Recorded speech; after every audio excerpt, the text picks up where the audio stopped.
The rain poured down in sheets, hammering the quiet streets of Robinson, Texas, just south of Waco. A frantic 911 call crackled through the dispatch radio. "There's a fire in our subdivision. I'm not sure if it's just brush burning or something else." The caller's voice trembled with uncertainty, unaware that what lay smoldering in a field on Hone Circle wasn't just debris. It was a human body, engulfed in flames, burned beyond recognition.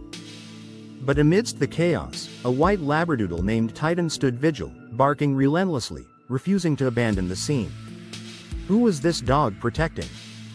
And what horrific truth was about to unravel? This is a story for true crime fans who crave a tale of loyalty, betrayal, and a chilling investigation that will leave you questioning how well you know those closest to you.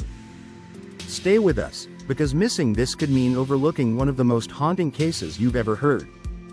Background and setup: Mandy Rose Reynolds was a 26-year-old with a heart as big as the Texas sky. Born in Idaho, she had recently relocated to San Marcos, Texas, in 2023, chasing a fresh start and the chance to be closer to her best friend. Friends described Mandy as vibrant, creative, and endlessly generous, a woman who lit up any room with her laughter and warmth. She was considering enrolling in college, dreaming of a future filled with possibility. Her apartment in San Marcos was her sanctuary, a cozy space where she built a new life alongside her beloved dog, Titan, a white labradoodle whose loyalty matched her own. Mandy's kindness extended to her family, even those who had strayed from the path. In early 2023, she opened her home to her cousin, 27-year-old Derek Joseph Dagnos. Derek had a troubled past, with a criminal record stretching back to his teenage years. Public records, accessible through platforms like Truthfinder, revealed a pattern of offenses, 9 felony convictions, including a violent shooting in Kansas when he was just 15. Despite this, Mandy saw the good in him, believing he deserved a second chance. She agreed to let Derek stay with her temporarily, hoping to help him get back on his feet. What she didn't know was that this act of compassion would set the stage for a tragedy that would shatter her world. The events leading up to April 5, 2023, seemed ordinary. Mandy had recently traveled to Wichita, Kansas, to pick up Derek, who claimed he needed a place to stay while visiting family. The 500-mile journey from San Marcos to Wichita and back was uneventful, with Titan riding along, his head out the window, tail wagging. But beneath the surface, something darker was brewing. Surveillance footage later uncovered by investigators showed Derek purchasing a gas can, a shovel, and a large plastic storage container in the days before the crime, items that would soon become tools of a heinous act. The crime on the night of April 4, 2023, Mandy's apartment in San Marcos was quiet, save for the soft patter of rain outside. Inside, however, a nightmare was unfolding.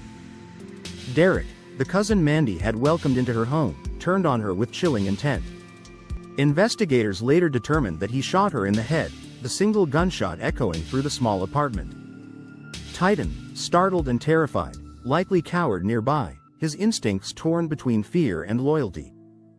Derek's motive remains unclear to this day, a haunting question that lingers over the case.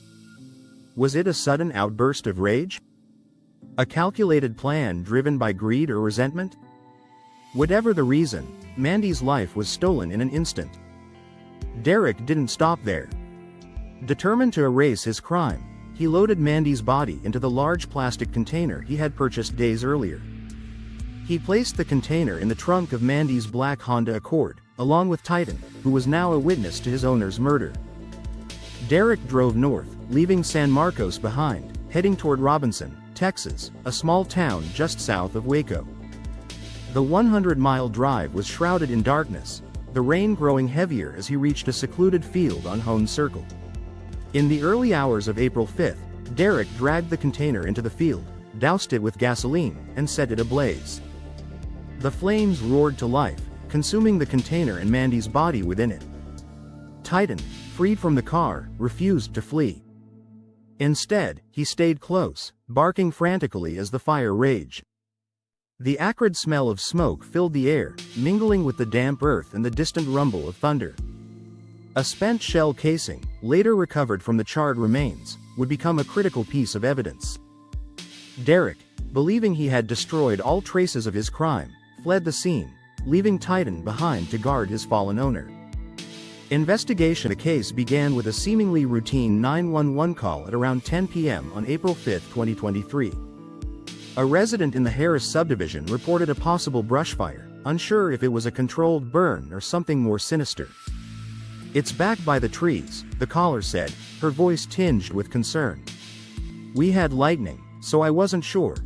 Robinson police and fire departments responded, expecting a minor incident. What they found was far worse. Officer Jason Moore arrived first, his flashlight cutting through the rain-soaked darkness. As he approached the fire, he initially mistook the burning mass for logs. "All right, that looks like some logs laying there burning," he said into his radio. But as he drew closer, the horrific truth became clear. "That looks like a leg. That's a body."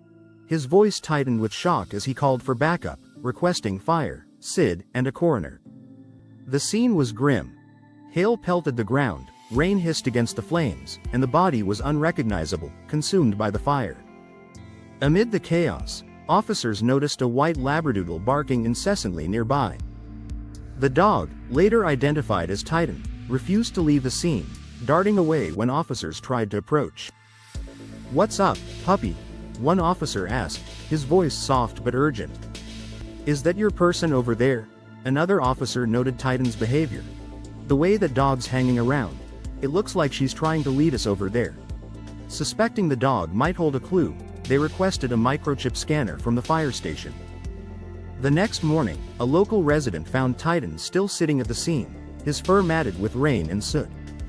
Robinson Animal Control captured him and scanned his microchip, revealing his name and owner, Mandy Rose Reynolds, a 26-year-old from San Marcos. Police called the number linked to Titan's tag, leaving a voicemail. To their surprise, a woman claiming to be Mandy called back within minutes.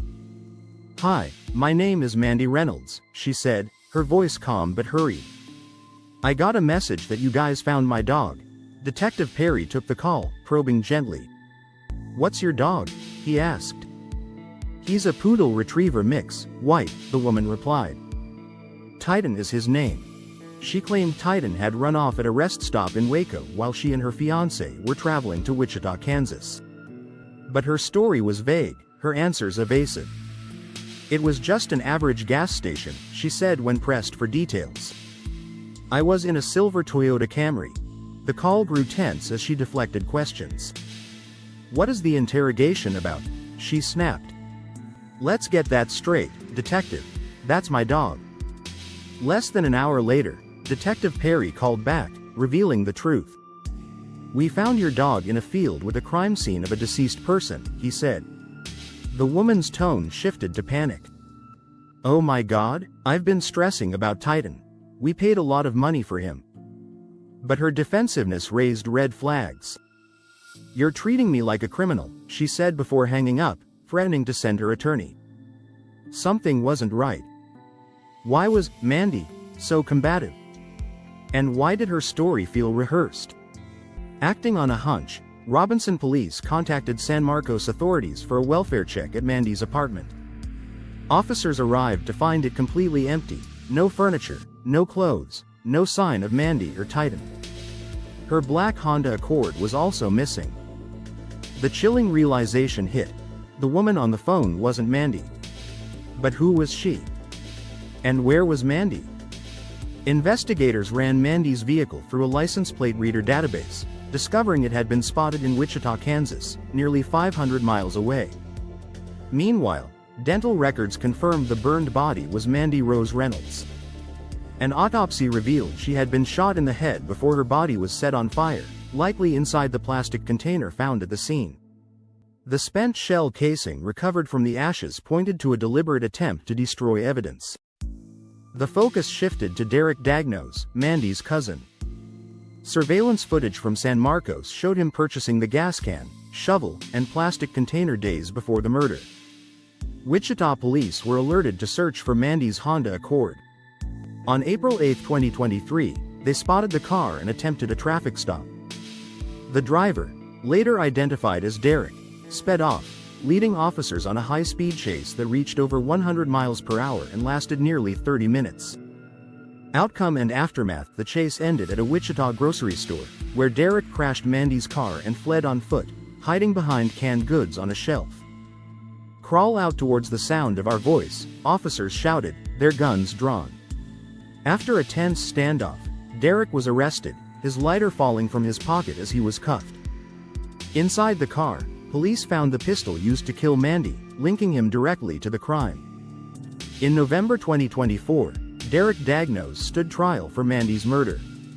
The evidence was overwhelming. The surveillance footage, the murder weapon, his flight from police, and his extensive criminal history, which included 9 felony convictions. The jury took just 30 minutes to convict him, sentencing him to life in prison. The courtroom erupted in chaos after the verdict, with Derek's brother-in-law attempting to strike someone before being escorted out in handcuffs. Through it all, Mandy's family grieved, their pain compounded by the betrayal of a family member. Mandy's story left a lasting impact on the communities of San Marcos and Robinson. A GoFundMe was set up to honor her memory, raising funds for her family and to support causes she cared about, like animal welfare. Titan, the loyal labradoodle who refused to leave her side, was adopted by a loving family, becoming a symbol of Mandy's enduring spirit. Media coverage highlighted the case as a tragic reminder of the dangers of trusting those with hidden motives, sparking discussions about personal safety and the importance of background checks. Closing reflection: Mandy Rose Reynolds was a woman who lived with an open heart, embracing life with joy and compassion. Her story is a heartbreaking reminder that even the kindest souls can fall victim to the darkness in others. Yet, through the loyalty of a dog named Titan, the truth was uncovered, and justice was served. This case leaves us with a poignant lesson. The bonds we share, with each other and with the animals who love us, can endure even the most unimaginable tragedies. As we reflect on Mandy's life, let us honor her memory by cherishing those connections and staying vigilant in a world where trust can sometimes come at a devastating cost.